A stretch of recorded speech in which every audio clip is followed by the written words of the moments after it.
जय माँ मंगला गौरी।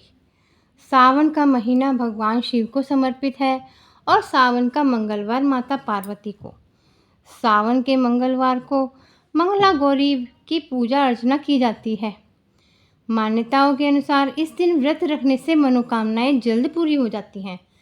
सुहागन महिलाएं अगर इस व्रत को रखती हैं तो उन्हें अखंड सौभाग्यवती होने का वरदान प्राप्त होता है। सावन में मंगलवार को सुहागिन महिलाएं पूरे दिन व्रत रखकर शाम को मंगला गौरी की विधि विधान से पूजा अर्चना करती हैं और व्रत कथा पढ़ती हैं। आज मंगला गौरी व्रत है। पौराणिक कथा के अनुसार एक समय की बात है, एक शहर में धर्मपाल नाम का एक व्यापारी रहता था।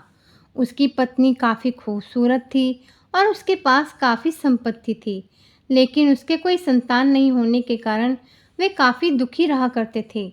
ईश्वर की कृपा से उनको एक पुत्र की प्राप्ति हुई, लेकिन वह अल्पायु था। उसे यह श्राप मिला था कि 16 वर्ष की उम्र में सांप के काटने से उसकी मौत हो जाएगी। संयोग से उसकी शादी 16 वर्ष से पहले ही एक युवती से हुई, जिसकी माता माँ मंगला गौरी का व्रत किया करती थी। परिणाम स्वरूप उसने अपनी पुत्री के लिए एक ऐसे सुखी जीवन का आशीर्वाद प्राप्त किया था जिसके कारण वह कभी विधवा नहीं हो सकती थी। अतः अपनी माता के इसी व्रत के प्रताप से धर्मपाल की बहू को अखंड सौभाग्य की प्राप्ति हुई। इस वजह से धर्मपाल के पुत्र ने 100 साल की लंबी आयु प्राप्त की। तभी से ही मंगला गौरी व्रत की शुरुआत मानी गई है। इस कारण से सभी नवविवाहित महिलाएं इस पूजा को करती हैं तथा गौरी व्रत का पालन करती हैं और अपने लिए एक लंबी, सुखी और स्थायी वैवाहिक जीवन की कामना करती हैं। जो महिलाएं उपवास का पालन नहीं कर सकती, वे भी कम से कम पूजा तो कर ही सकती हैं। इस कथा को सुनने के बाद विवाहित महिला अपनी सास तथा ननद को 16 लड्डू देती है। इसके बाद वे यही प्रसाद ब्राह्मण को भी देती है। इस विधि को पूरा करने के बाद व्रती 16 बाती वाले दिए से देवी की आरती करती है। व्रत के दिन दूसरे दिन बुधवार को देवी मंगला गौरी की प्रतिमा को नदी या पोखर में विसर्जित कर दिया जाता है। अंत में माँ गौरी के सामने हाथ जोड़कर अपने समस्त अपराधों के लिए एवं पूजा में हुई भूल चूक के लिए क्षमा मांगना चाहिए। इस व्रत को पूजा को परिवार की खुशी के लिए लगातार 5 वर्षों तक किया जाता है। अतः शास्त्रों के अनुसार यह मंगला गौरी व्रत नियमों के अनुसार करने से प्रत्येक मनुष्य के वैवाहिक सुख में बढ़ोतरी होकर पुत्र पौत्र आदि भी अपना जीवन सुखपूर्वक गुजारते हैं। इस व्रत की विधि इस प्रकार है। मंगलवार के दिन ब्रह्म मुहूर्त में जल्दी उठें और नित्य कर्मों से निवृत्त होकर साफ सुथरे धुले हुए अथवा नए वस्त्र धारण करने चाहिए।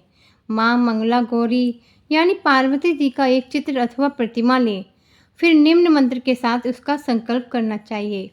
मम पुत्र पौत्र सौभाग्य वृद्धये श्री मंगला गौरी प्रीत्यर्थम 5 वर्ष पर्यंतम मंगला गौरी व्रत अहम करिष्ये। अर्थात मैं अपने पति पुत्र पौत्रों उनकी सौभाग्य वृद्धि एवं मंगला गौरी की कृपा प्राप्ति के लिए इस व्रत को 5 वर्ष तक करने का संकल्प लेती हूँ। उसके बाद मंगला गौरी के चित्र या प्रतिमा को लाल कपड़े पर बिछाकर स्थापित करना चाहिए। प्रतिमा के सामने एक घी का दीपक आटे से बनाया हुआ जलाएं। दीपक ऐसा हो जिसमें 16 बातियां लगाई जा सके। उसके बाद इस मंत्र का उच्चारण करना चाहिए। कुंकुमा गुरु लिप्तांगा सर्वाभरण भूषिताम नीलकंठ प्रियाम गौरीम वंदे अहम मंगल आवायाम। यह मंत्र बोलते हुए माता मंगला गौरी का षोडशोपचार से पूजन करना चाहिए। माता के पूजन के पश्चात उनको सभी 16 वस्तुओं की संख्या में होनी चाहिए। 16 मालाएं, 16 लौंग, 16 सुपारी, 16 इलायची, फल, पान, लड्डू, सुहाग की सामग्री, 16 चूड़ियाँ तथा मिठाई अर्पण करें। इसके अलावा 5 प्रकार के सूखे मेवे, 7 प्रकार के अनाज धान्य जिसमें गेहूँ, उड़द, मूंग, चना, जौ, चावल आदि चढ़ाए जाते हैं। पूजन के बाद मंगला गौरी व्रत की कथा सुनी जाती है। इस व्रत में एक ही समय अन्न ग्रहण करके पूरे दिन माँ पार्वती की आराधना की जाती है। शिव प्रिया पार्वती को प्रसन्न करने वाला यह सरल व्रत करने वाले को अखंड सुहाग तथा पुत्र की प्राप्ति का सुख मिलता है। उसके बाद गौरी पूजन मंत्र और भगवती गौरी का ध्यान करना चाहिए। नमो देव्ये महादेव्ये शिवाय सततं नमः। नमः प्रकृते भद्राय नियता प्रणता स्मतां। श्री गणेशाम्बिकाभ्यां नमः ध्यानं समर्पयामि। ओम उमा महेश्वराभ्यां नमः। ह्रीं मंगले गौरी विवाह बाधा नाशे स्वाहा। अस्य स्वयंवरकला मंत्रस्य ब्रह्मा ऋषि अति जगति छंदः देवी गिरिपुत्री स्वयंवरा देवात्मनो अभीष्ट सिद्धये। गणः गौरी शंकर अर्धांगिनी यथा त्वं शंकर प्रिया मां कुरु कल्याणी कांत कांता सुदुर्लभाम। इस मंत्र का उच्चारण करना चाहिए।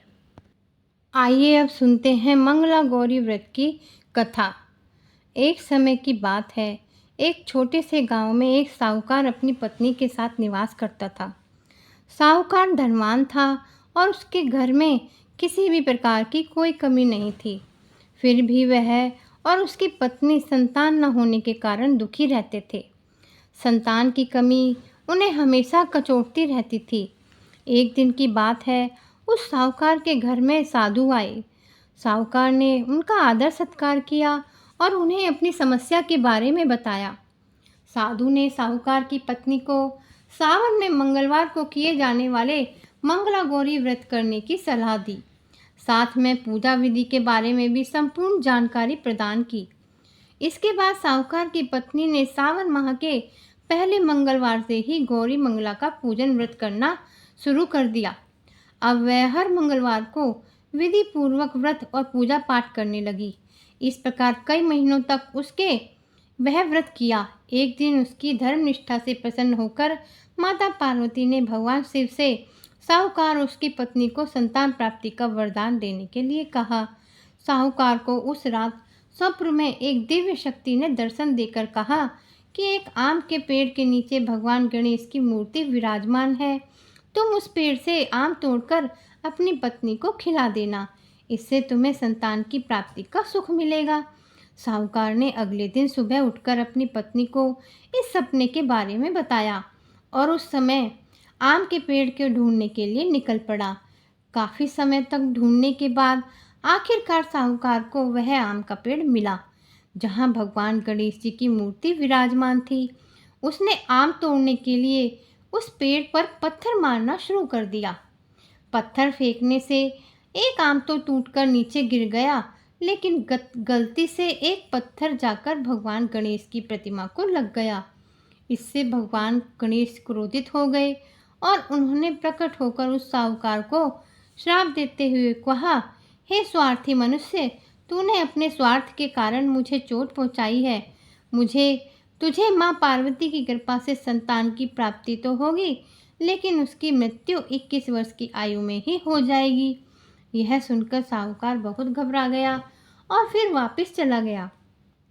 उसने वह फल अपनी पत्नी को खिला दिया और किसी को भी इस घटना के बारे में नहीं बताया। कुछ समय पश्चात भगवान शिव और माता पार्वती जी के आशीर्वाद से साहूकार और उसकी पत्नी को पुत्र की प्राप्ति हुई। इससे उन दोनों के जीवन में खुशी का ठिकाना न रहा, लेकिन साथ ही साहूकार इस बात से भी चिंतित था कि उसका पुत्र अल्पायु होगा। देखते ही देखते वह बालक 20 वर्ष का हो गया और व्यापार में अपने पिता का हाथ बटाने लगा। एक दिन घर लौटते समय साहूकार पेड़ की छांव में तालाब के किनारे बैठकर अपने पुत्र के साथ भोजन करने लगा। तभी वहाँ कमला और मंगला नामक 2 कन्याएं कपड़े धोने के लिए आईं और कपड़े धोते हुए आपस में बात करने लगी। कमला ने मंगला से कहा कि मैंने इस सावन मास के प्रत्येक मंगलवार को माँ मंगला गौरी व्रत करने का निश्चय किया है। तुम भी माँ पार्वती को समर्पित यह व्रत अवश्य करना। इससे माता पार्वती प्रसन्न होती हैं और आप पर उनकी कृपा दृष्टि बनी रहती है। इसे करने से मनोवांछित वर और अखंड सौभाग्य की प्राप्ति भी होती है। कमला की बात सुनकर मंगला भी इस व्रत को करने के लिए तैयार हो गई। दूसरी ओर साहूकार ने दोनों कन्याओं के बीच यह पूरा संवाद सुन लिया और उसने अपने मन में यह सोचा कि यह कन्या मंगला गौरी व्रत को करती है, इससे इसे अखंड सौभाग्य की प्राप्ति होगी। यह मेरे पुत्र के लिए एक योग्य वधू साबित होगी। ऐसा सोचकर वह उन दोनों के विवाह का प्रस्ताव कन्या के पिता के पास लेकर गए। साहूकार की गांव में प्रतिष्ठा और मान होने के कारण कमला के पिता अपनी पुत्री का विवाह साहूकार के लड़के से करवा देते हैं। विवाह के पश्चात विधि पूर्वक मंगला गौरी का व्रत रखना जारी रखती है। उसके पश्चात इस भक्ति भाव से प्रसन्न होकर माता पार्वती एक दिन उसे स्वप्न में दर्शन देती हैं और कहती हैं कि मैं तुम्हारी भक्ति से अत्यंत प्रसन्न हूँ, इसलिए तुम्हें अखंड सौभाग्य का वरदान देती हूँ। लेकिन तुम्हारा पति अल्पायु है, इसलिए अगले महीने मंगलवार के दिन एक सर्प तुम्हारे पति के प्राण लेने आएगा। तुम उसके लिए एक प्याले में मीठा दूध रख देना, उसके पास एक खाली मटका भी रख देना। सर्प दूध पीकर उस मटके में चला जाएगा और फिर तुम उस मटके को ऊपर से कपड़े के द्वारा ढक देना। अगले मंगलवार को कमला ने माता पार्वती की बात मानकर एक प्याले में मीठा दूध रख दिया और पास में एक मटकी भी रख दी। सर्प ने आकर दूध पिया और मटकी में जाकर बैठ गया। कमला ने उस मटकी का कपड़ा बांधकर उसे जंगल में रख दिया। माता पार्वती की कृपा से कमला के पति के प्राण बच गए। इस प्रकार मंगला गौरी व्रत के पुण्य फल से साहूकार का पुत्र श्राप मुक्त हो गया। जब कमला ने घर में सबको इसका चमत्कार के बारे में बताया तो सभी आश्चर्यचकित रह गए। इसके बाद साहूकार और उसकी पत्नी ने अपने पुत्र और पुत्र वधू को आशीर्वाद दिया और पूरे परिवार सुखपूर्वक जीवन व्यतीत करने लगा। इसलिए सभी नवविवाहित और विवाहित महिलाएं मंगलवार के दिन मां मंगला गौरी के व्रत का पूजन करती हैं और सुखी व स्थायी वैवाहिक जीवन की कामना करती हैं और अखंड सौभाग्य की प्राप्ति के लिए मां पार्वती से आशीर्वाद प्राप्त करती हैं। इस व्रत को जरूर करना चाहिए और कथा जरूर सुननी चाहिए। जय मां मंगला गौरी। आशा करती हूँ आपको ये कथा अच्छी लगी होगी। अगर आप मेरे चैनल पर नए हो तो मेरे चैनल को सब्सक्राइब करके कथा को आगे शेयर ज़रूर करें और कमेंट में जय मां मंगला गौरी ज़रूर लिखें। मां मंगला गौरी सबके पतियों की लंबी उम्र करे और सबकी मनोकामनाएं पूर्ण करके सुखी आशीर्वाद प्रदान करे। जय मंगला गौरी। जय मां पार्वती की।